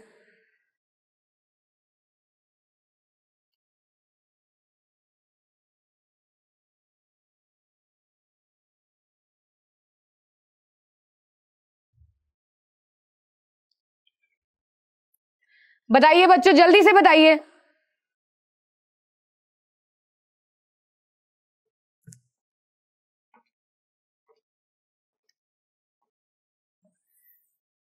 तो इंडिया आती है डेवलपिंग कंट्रीज में, इंडिया आती है डेवलपिंग कंट्रीज में। और आपको पता है ये तीनों ही तरीके की जो कंट्रीज हैं वो WTO में पाई जाती हैं। अब कहा जा रहा है कि WTO जो है वो थोड़ा सा ज्यादा ध्यान देता है डेवलप्ड कंट्रीज पे। On the other hand WTO rules have forced the developing countries to remove trade barriers, और इन्होंने फोर्स किया है डेवलपिंग कंट्रीज पे ट्रेड बैरियर हटाने से। तो यार ये तो अच्छी बात भी है, ये इसी के लिए तो आई है। नाउ ग्लोबलाइजेशन का क्या प्रभाव पड़ा, कैसे अफेक्ट किया ग्लोबलाइजेशन ने? क्या पॉजिटिव था, क्या नेगेटिव था, क्या मिक्सचर था? आइए देखते हैं। It has been 20 years since globalization in India has progressed. 20 सालों से ग्लोबलाइजेशन नाम का कॉन्सेप्ट चल रहा है। लोगों के जीवन पर इसका क्या प्रभाव पड़ा, आइए देखते हैं। तो सबसे पहले हम बात करते हैं कंज्यूमर्स की। मैंने आपको बताया कि A to Z सारे पर्सन, अगर आप रोड पे चले जाओ, चाहे बच्चा हो चाहे बूढ़ा हो, everyone is a consumer. तो globalisation and competition among producers local and foreign has been advantageous for consumer. तो अगर कंपनीज आपस में लड़ रही हैं तो बेनिफिट हो रहा है कंज्यूमर्स को, क्योंकि उनके लड़ने से प्राइस कंज्यूमर को अच्छा मिलने वाला है। They have greater choice of products with improved quality and lower prices. Exactly, अगर वो आपस में लड़ेंगे तो क्वालिटी को करेंगे बेटर कंपटीशन के चक्कर में और प्राइस को लाएंगे नीचे, और इससे फायदा होगा हमारा। Resultantly, people enjoy high standard of living that was not possible before. तो बेसिकली ग्लोबलाइजेशन के आने की वजह से प्रोड्यूसर्स का तो बेनिफिट हुआ, लेकिन हम कंज्यूमर्स का बहुत सारा हुआ। हमें क्वालिटी ऑफ गुड्स मिलने लगे, वो भी थोड़े से सस्ते दामों में। Among producers and workers, the impact of globalization has not been uniform. Uniform का मतलब पॉजिटिव भी था और नेगेटिव भी था। किसके लिए? वर्कर्स के लिए, प्रोड्यूसर्स के लिए, दोनों तरीके के इफेक्ट्स थे। तो बेटा MNC का क्या इंपैक्ट पड़ा एज एन इन्वेस्टर? देखिए बेटा, MNC यानी कि मल्टीनेशनल कंपनी ने क्या करना शुरू कर दिया? इन्वेस्ट करना शुरू कर दिया in India at heavy amount. उनको पता था कि इंडियंस जो है वो वीक है इस टेक्नोलॉजी में, तो क्यों ना हम ऐसी ही जगह पे धावा बोलें जहां के लोगों को इंडस्ट्रियलाइजेशन की काफी ज्यादा नीड है। तो इन्वेस्टेड इन इंडस्ट्रीज, इन्होंने ऑटोमोबाइल्स हो गए, इलेक्ट्रॉनिक इंडस्ट्रीज हो गई, एटसेट्रा में क्या करना शुरू कर दिया? इन्वेस्ट करना शुरू कर दिया। इन्होंने जॉब्स देनी शुरू कर दी, चाहे वो स्किल्ड हो या वो अनस्किल्ड हो, बेसिकली या लेबर वर्क हो या आपका सर्विस वर्क हो, कुछ भी किसी भी तरीके की सर्विसेज इन्होंने प्रोवाइड करनी शुरू कर दी। इन्होंने रॉ मटेरियल सप्लाई किया। लोकल कंपनीज को ये हम पढ़ चुके हैं। अपनी ब्रांडिंग के अंदर इन लोगों ने क्या किया, मशीनरीज देना शुरू कर दी, टेक्नोलॉजी देना शुरू कर दी, ताकि यहाँ की भी इंडस्ट्रीज डेवलप हो, बेसिकली उनका काम सेट हो, वो ज्यादा से ज्यादा प्रॉफिट कमाएं। नाउ आइए आकर्षित करें फॉरेन इन्वेस्टमेंट को, that is how to attract, या we are attracting foreign investment this time. अब देखो फॉरेन इन्वेस्टमेंट बोले तो यानी कि लोग पैसा लगाएं मल्टीनेशनल कंपनीज में। आपको क्या लगता है एक कंपनी इकलौता आदमी बना के बैठ जाता है और उससे कमाना शुरू कर देता है? नहीं, बिल्कुल भी नहीं। बहुत सारे इन्वेस्टर्स होते हैं बड़ी बड़ी कंपनी के जो शेयर्स खरीदते हैं। आपको पता है 10,000 शेयर खरीदने वाला भी, एक्चुअली लॉट्स में बिकते हैं, 10,000 शेयर खरीदने वाला भी एक पार्टनर है उस कंपनी का, बस उसका हिस्सा बहुत ही कम है, ना के बराबर है। तो एक एमएनसी में ये चाह रहे हैं कि फॉरेन इन्वेस्टमेंट हो, लोग जो है वो इन्वेस्ट करें। कैसे? Indian government in order to attract foreign investment, इन्होंने बनाए special economic zones, very important in terms of 3 marks. 3 number में आ जाता है एक्सप्लेन SEZs। तो these are special economic zones. SEZs are to have world class facilities. क्या होता है ना, एक एरिया बना देते हैं जब बड़ी बड़ी MNC सेटअप होती हैं और वहां पे इलेक्ट्रिसिटी सप्लाई बहुत अच्छी होती है, वाटर की अवेलेबिलिटी होती है, रोड्स बहुत साफ होती हैं, ट्रांसपोर्टेशन फैसिलिटी होती है, स्टोरेज होती है सामान रखने की, रिक्रिएशनल एजुकेशनल फैसिलिटीज होती है। क्यों? आपको पता है एक बड़ी सी फैक्ट्री, मैं आपको एक एग्जांपल देती हूँ। स्टील फैक्ट्री में मैं एक बार गई, मेरी शादी का टाइम था, और ना जैसे वो बर्तन वर्तन देते हैं तो इस चक्कर में मेरा ब्रदर है, उसकी स्टील की फैक्ट्री है, मतलब उसकी नहीं है, वो एक स्टील की फैक्ट्री में काम करता है। तो मैं ना उसके साथ गई। अब मैंने कहा, मैं अपने मन में ना एक इमेज बना के गई थी, फैक्ट्री ऐसे इधर उधर बर्तन वगैरह पड़े होंगे एटसेट्रा। तो जब मैं वहां गई तो वो मुझे वहां अलग अलग पॉश कैबिन्स बने हुए, मैंने कहा यार ये फैक्ट्री है क्या है। फिर वो एक मुझे ऐसे हॉल में लेके गया जहां पे हर तरीके के उनकी फैक्ट्री में बनने वाले स्टील के डेमोज लगे हुए थे। तो वहीं से मुझे सिलेक्ट करना था और वहीं से मुझे ऑर्डर देना था। तो कहने का मतलब ये है वो उस फैक्ट्री का SEZ हो गया, जहां उन्होंने सारी बेहतरीन से बेहतरीन चीज लगा रखी थी। तो ऐसे ही हमारे देश में जब MNCs आती हैं एरियाज देखने, तो उनके लिए बनाए गए SEZ, ताकि आए और आकर्षित हों, उससे अट्रैक्ट हो, इंप्रेस हो कि वाह यार यहाँ पे मुझे अपनी कंपनी खोलनी चाहिए। तो वहां पे उन्होंने सारी फैसिलिटीज दे दी, इलेक्ट्रिसिटी की कमी नहीं आएगी, पानी की कमी नहीं आएगी, सारी फैसिलिटीज होंगी। ठीक है बेटा। ऑल्सो कंपनीज जो वहां पे सेटअप की जाएंगी उन्हें टैक्सेस भी पे नहीं करने इनिशियल शुरुआती 5 सालों तक, यानी कि वहां पे जो कंपनीज बनेंगी उनको 5 सालों तक कोई टैक्स भी पे नहीं करना सरकार को। गवर्नमेंट ने अलाउ कर दिया फ्लेक्सिबिलिटी इन लेबर लॉज, जैसे कि short duration, hiring of worker due to work pressure, यानी कि अगर आपके पास काम बढ़ गया आप और वर्कर्स हायर कर लो, उनको पार्ट टाइम जॉब पे रख लो, ताकि कंपनी की कॉस्ट कम हो। लेबर 12 घंटे बैठी हुई है, काम आपकी कंपनी का सिर्फ 2 घंटे का है, तो आप अगर 12 घंटे के लिए उस लेबर को रखोगे तो यू हैव टू पे फॉर दैट। तो उसी के लिए आप शॉर्ट हायरिंग भी कर सकते हो, छोटे छोटे ड्यूरेशन के लिए भी हायर कर सकते हो वर्कर्स को, उसे ये गवर्नमेंट ने अलाउ कर दिया। कहां पे? SEZ में। Now, several Indian companies have been able to benefit from the increased competition, और उससे बहुत सारी कंपनीज को फायदा होना शुरू हुआ।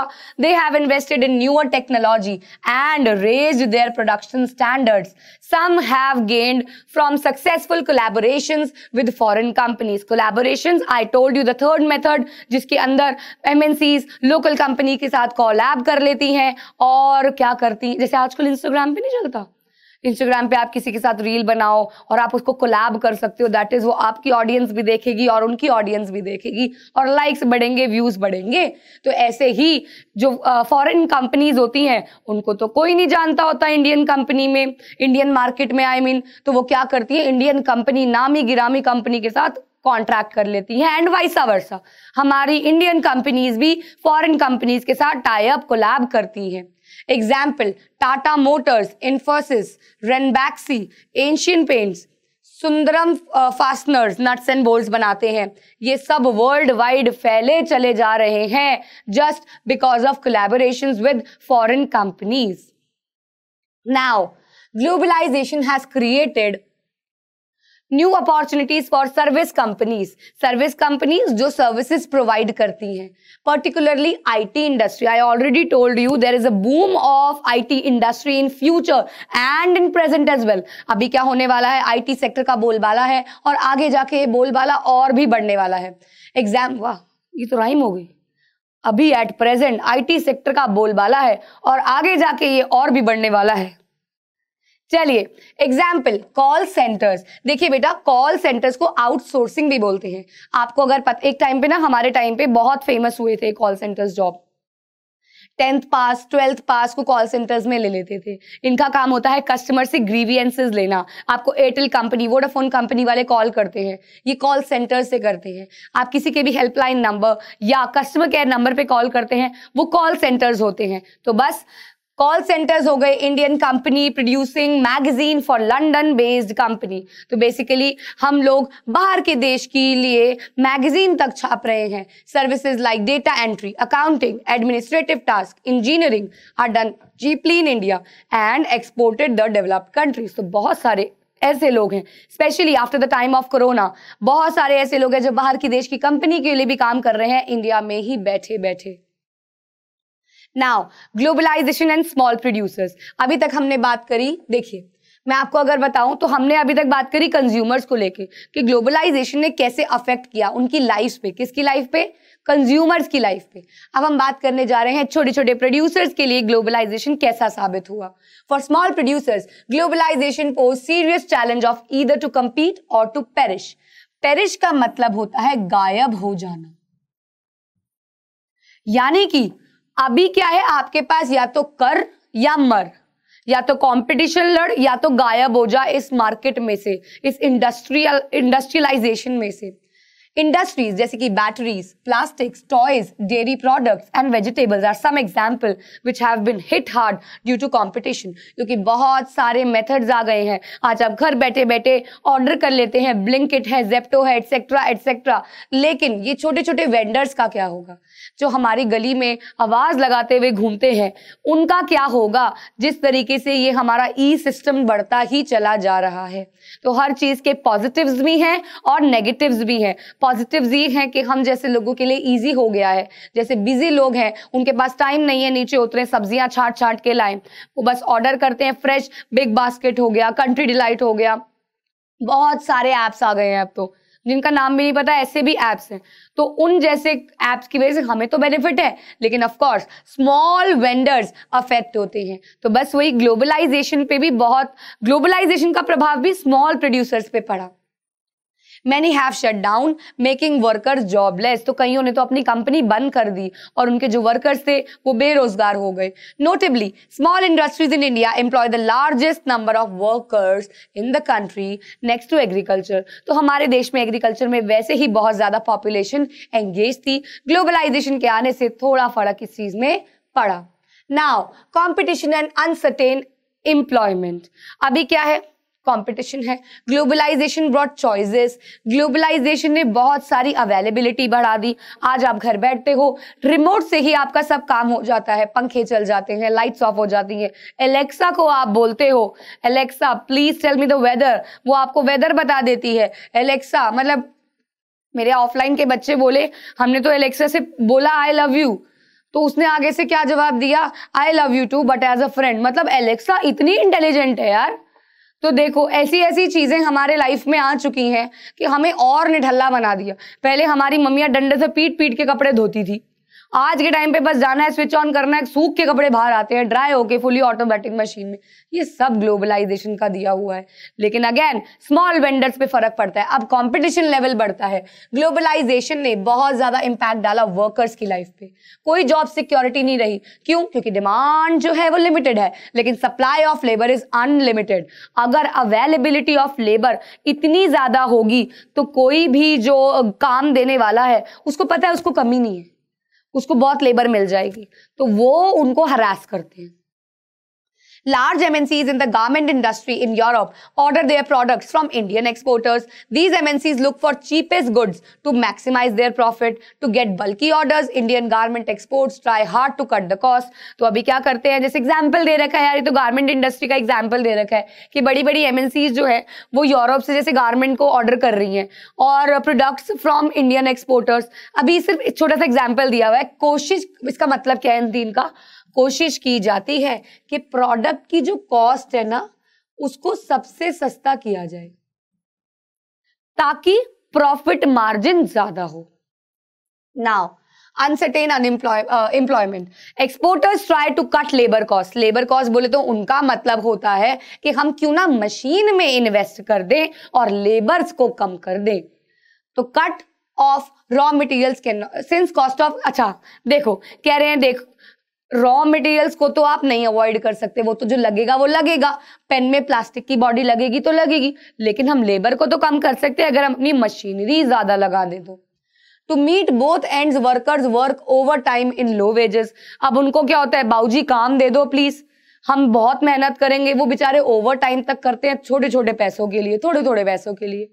Higher labour on temporary basis to avoid giving them wages for full year. वो छोटे छोटे टाइम के लिए, जब बहुत जैसे होता नहीं है दिवाली पे कई लोग वर्कर्स एक्स्ट्रा रख लेते हैं कपड़ों की दुकानों पे या जूतों की दुकानों पे, क्योंकि उस टाइम पे लोग शॉपिंग बहुत करते हैं, तो सिर्फ उस ड्यूरेशन के लिए 2 महीने के लिए लड़के ज्यादा रख लेते हैं लोग कई। तो बस वही वाली चीज कह रहे हैं कि हायर कर लेते हैं शॉर्ट टर्म पे कि ताकि पूरे साल का पैसा उनको ना गंवाना पड़े। While MNCs make huge profits, workers जो होते हैं उनको अपनी जॉब का फेयर शेयर भी नहीं मिलता, ना ही मिलती है security. Workers are made to work long hours than usual. उनको बहुत काम कराया जाता है, नाइट शिफ्ट्स भी लगाई जाती है जब भी सीजन पीक पे होता है। और ऐसा ही ऑर्गेनाइज सेक्टर में है। ऑर्गेनाइज सेक्टर में भी वर्कर्स जो हैं उनके पास एटलीस्ट जॉब सिक्योरिटी होती है, लेकिन अगेन ग्लोबलाइजेशन के आने की वजह से काम की कमी, मतलब टेक्नोलॉजी बढ़ गई ना, तो लेबर वर्क कम हो गया, तो इसने काफी अफेक्ट किया वर्कर्स लाइफ को। Now the struggle for a fair globalisation. अभी हमने देखा कि ग्लोबलाइजेशन के कुछ फेयर एस्पेक्ट्स भी हैं और कुछ अनफेयर भी हैं, तो अब फेयर एस्पेक्ट्स के लिए लड़ाई लड़नी है। It is visible that not everyone has been benefit from the globalization. हमने देख लिया कि इन्होंने पॉजिटिव प्रभाव भी डाले और हमारी ग्लोबलाइजेशन ने कुछ नेगेटिव प्रभाव भी डाले। The rich, powerful and educated को तो बेनिफिट हुआ, लेकिन पुअर और लेस एजुकेटेड जो है उनको बेनिफिट नहीं हुआ। To ensure that everyone get their fair share of benefits, government can play huge role in policy making. तो गवर्नमेंट को कुछ ऐसी पॉलिसीज बनानी चाहिए जो सिक्योर करके रखे जिन जिन लोगों को बैड इफेक्ट यानी कि इनवर्स इफेक्ट पड़ रहा है ग्लोबलाइजेशन का। कुछ एक्सपेक्टेड कदम जो सरकार उठा सकती है, some steps that government can have, वो क्या है? It can ensure that labour laws are implemented and workers को राइट मिले। लेबर लॉज होते हैं, जैसे कि मैं यहाँ पे लिख देती हूँ, मेंशन कर देती हूँ, कई बच्चों को नहीं पता होते हैं। तो लेबर लॉज में आते हैं बेटा जी, जैसे कि फिक्स्ड वर्किंग आवर्स, क्योंकि वर्कर्स को बहुत एक्सप्लॉइट किया जाता है तो फिक्स्ड वर्किंग आवर्स दिए जाते हैं। देन उनको फिक्स्ड वेजेस दिए जाते हैं जो उनका हक होता है, ठीक है, उनको एक्सप्लॉइट नहीं करेंगे, ओवर टाइम का एक्स्ट्रा पैसा देंगे के लिए एक्स्ट्रा मनी, ठीक है ना, ताकि आपको इजीली याद रहे आगे। तो ये कुछ लेबर लॉज होते हैं। It can support small producers initially to expand their business, जब तक वो कंपीटिंग स्टेज पे ना आ जाए। Trade and investment barriers can be used to create check. हाँ, कभी कभी बैरियर लगाने पड़ते हैं, नए नए मार्केट में छोटे छोटे प्रोड्यूसर्स आए हैं तो उनको क्या कर दो, प्रोटेक्ट कर दो। It can negotiate at WTO for fairer rules, क्योंकि हमने देखा है कि WTO थोड़ा बहुत प्रायोरिटाइज करता है डेवलप्ड कंट्रीज को, तो हम उनसे हेल्प मांग सकते हैं। और गवर्नमेंट भी कोलैबोरेट कर सकती है डेवलपिंग कंट्रीज के साथ, ताकि जो WTO में डेवलप्ड कंट्रीज डोमिनेट कर रही हैं वो ना करें। यानी कि थोड़ा सा गवर्नमेंट का इन्वॉल्वमेंट भी होना चाहिए। इन लास्ट फ्यू इयर्स बहुत सारे कैंपेन्स लगाए गए जिन्होंने इन्फ्लुएंस किया WTO के ऊपर कि आपको दोनों के लिए, डेवलप्ड हो या डेवलपिंग हो या अंडर डेवलप्ड हो, सबके लिए you have to be fair. Thus people can bring about change to achieve fair globalization। तो लोग ही हैं जो फेयर ग्लोबलाइजेशन को कर सकते हैं गवर्नमेंट पे, सरकार पे, WTO पे दबाव डाल के। तो अब आता है हमारा कंक्लूजन। कंक्लूजन क्या कहता है? अगर हम इस सब चीजों को देखें तो हमें क्या सार मिलता है? We studied present face of globalisation. Obviously हमने अभी का पढ़ा इंडिया का। It is the process of rapid integration of countries through foreign trade and foreign investment. तो देखा जाए तो ग्लोबलाइजेशन जो है वो इंटरलिंक करती है कंट्रीज को, और इसके दो पार्ट्स कौन से हो गए बेटा जी? फॉरेन ट्रेड से, यानी कि बाहर की कंपनी से ट्रेडिंग करके, एंड फॉरेन इन्वेस्टमेंट से। नहीं, बिल्कुल ये सौतने नहीं है MNC की। MNC तो दिल जिगर जान है ना, मैंने बताया था ना, MNC तो उसके निब्बी है, तो वो कहीं नहीं गई, ये उसके पार्ट है। इसके साथ ग्लोबलाइजेशन चलती है। मेजर रोल प्ले किया गया, बता दिया ना। देखो, अहम रोल तो भैया निब्बी का ही है, MNC का, और साथ ही साथ टेक्नोलॉजी आई। Liberalisation of trade and investment facilitated globalisation. Liberalisation ने भी ग्लोबलाइजेशन को थोड़ा ईज कर दिया। एंड इंटरनेशनल लेवल WTO ने प्रेशर डाला डेवलपिंग कंट्रीज को भी कि अपने ट्रेड और इन्वेस्टमेंट को थोड़ा सा लिबरलाइज करें। That is WTO started to see on the matters of developing countries as well। ठीक है? Globalization has benefited consumers and producers, लेकिन छोटे प्रोड्यूसर्स और वर्कर्स जो हैं वो कहीं ना कहीं उन्होंने लॉस सफर किया है। तो क्या चाहिए? फेयर ग्लोबलाइजेशन में हमें चाहिए कि अपॉर्चुनिटीज फॉर ऑल इंक्रीज की जाए, तो सरकार थोड़ा बहुत इन्वॉल्व होके थोड़ा सा ईज कर दे, और इन लोगों को जिनको इनवर्स इफेक्ट पड़ रहा है उनके लिए भी कुछ बेनिफिट हो ग्लोबलाइजेशन आने का। ये एक टॉपिक है basically tourism as a trade. तो मैंने उस टॉपिक को एक क्वेश्चन आंसर फॉर्म में आपको दिया है ताकि आप लोगों को ये अच्छे से समझ आ जाए, क्योंकि ये क्वेश्चन एग्जाम में कई बहुत एक्सपेक्टेड सा क्वेश्चन है, ये आ सकता है। तो इसलिए मैंने आपको डायरेक्टली ये क्वेश्चन फॉर्म में ही दे दिया कि टूरिज्म को ट्रेड कैसे समझा जाता है। ट्रेड मतलब buying and selling of goods and services, तो टूरिज्म ट्रेड कैसे हुआ? आओ देखते हैं। The exchange of commodities and services for money को हम ट्रेड कहते हैं, ये तो हम जानते हैं, ये तो ट्रेड की डेफिनेशन हो गई। नाउ टूरिज्म समझते हो ना, हम इधर से उधर घूमी घूमी करने जाते हैं, वो टूरिज्म होता है।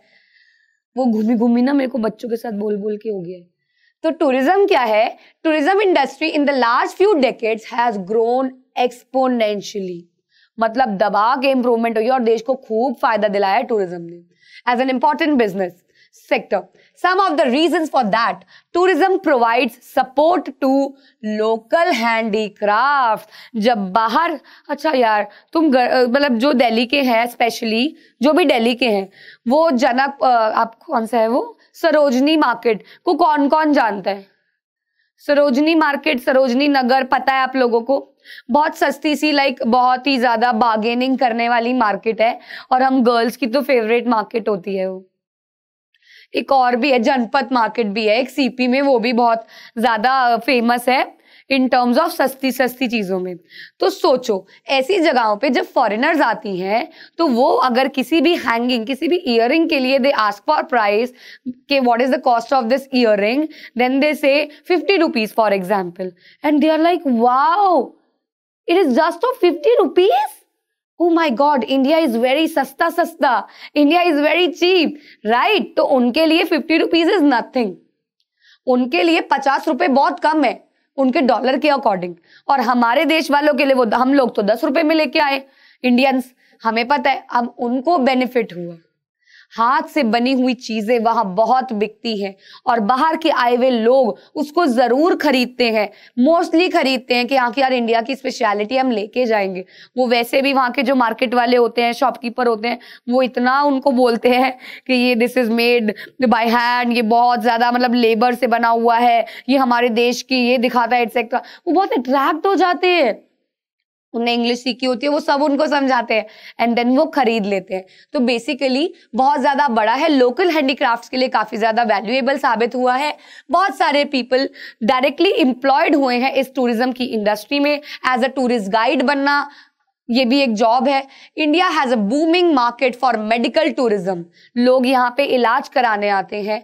इको टूरिज्म, इकोनॉमी को देखने आते हैं। एडवेंचर टूरिज्म, यहाँ पे एडवेंचर्स करने आते हैं, माउंटेन क्लाइंबिंग, हिमालयास पे आते हैं। कल्चरल टूरिज्म, यानी कि देश के अलग अलग कल्चर को देखने आते हैं। और बिजनेस टूरिज्म तो है ही, बिजनेस के पर्पज से भी बहुत लोग आते हैं। Travellers from other countries contribute to foreign reserve, तो बहुत सारी चीजें यहाँ से उनके थ्रू वहां जाती हैं और वहां से भी बहुत सारी चीजें यहाँ पे उन्हीं के थ्रू आती हैं। ये बहुत इंपॉर्टेंट टॉपिक है बच्चों। अगर आपको कुछ भी डाउट आता है तो you can ask me comment section में, कोई दिक्कत नहीं है, आप पूछ सकते हैं। ये क्वेश्चन फॉर्म में मैंने इसीलिए दिया क्योंकि बहुत इंपॉर्टेंट है, इसको लर्न कर लेना, ठीक है। तो अब मैंने यहाँ पे लास्ट में कुछ क्वेश्चंस डाले हैं और वो सारे क्वेश्चंस हम लोग वैसे डिस्कस कर चुके हैं हर एक टॉपिक में। जैसे कि सबसे पहला क्वेश्चन है, examine any 3 conditions which should be taken care by multinational companies to set up their production. तो मैंने आपको 3 मेथड्स बताए थे, वही सारे मेथड्स यहाँ पे लिखे हुए हैं कि वो क्या क्या देखें अपनी कंपनी को सेट करने के लिए। Then what do you understand by globalisation, आप अपने वर्ड्स में बताओ। तो ये भी मैंने आपको एक्सप्लेन किया हुआ है, तो इंपॉर्टेंट क्वेश्चन है ये।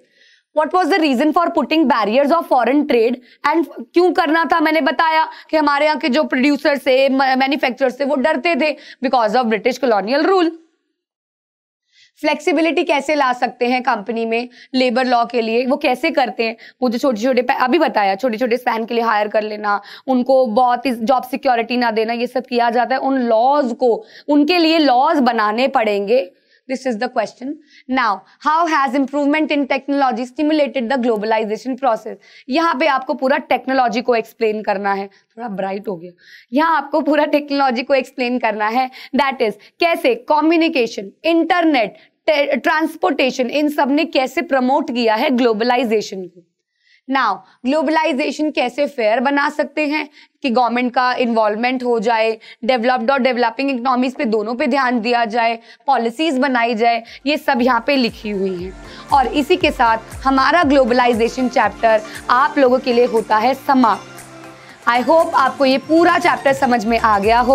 इस चैप्टर की पीपीटी डिस्क्रिप्शन बॉक्स में टेलीग्राम चैनल का लिंक है साइंस एंड फन 9th का, उसको जरूर सब्सक्राइब करें क्योंकि वहीं पे सारी पीपीटीज और कोई भी एक्स्ट्रा क्वेश्चंस का अगर असाइनमेंट होगा वहीं पे अपलोड होगा। तो आप लोग अपडेटेड रहने के लिए उसको जरूर सब्सक्राइब कर ले। और अगर अभी तक आपने साइंस एंड फन 9th के यूट्यूब चैनल को भी सब्सक्राइब नहीं किया है, आप मुझे सबसे पहली बार देख रहे हैं, तो उसे भी सब्सक्राइब कर लीजिए।